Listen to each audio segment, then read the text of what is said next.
পেয়ারাটা আছে গাছের মধ্যে, সব গাছে বাবা ঠিক করে দিয়ে আছে।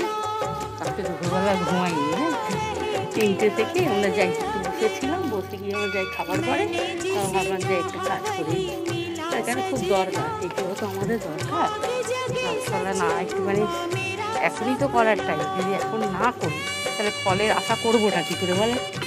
আগে তো যত্ন নিতেই হবে, কিচ্ছু করার নেই। হ্যাঁ তারপরে এখানে দেখে এই যে এইগুলো গাছগুলো, এই যে ফুল টুল হচ্ছে এমনি হচ্ছে, একটু যদি না করি, আর সেদিনকে তো আপনাদের বললাম এই যে ডিমের খোল চা পাতা এইগুলো যখন যা পাই মানে কিছু করতেই থাকি, তাতে গাছগুলো কি সুস্থ থাকো ভালো থাকো, আর এটাই তো কামনা করি।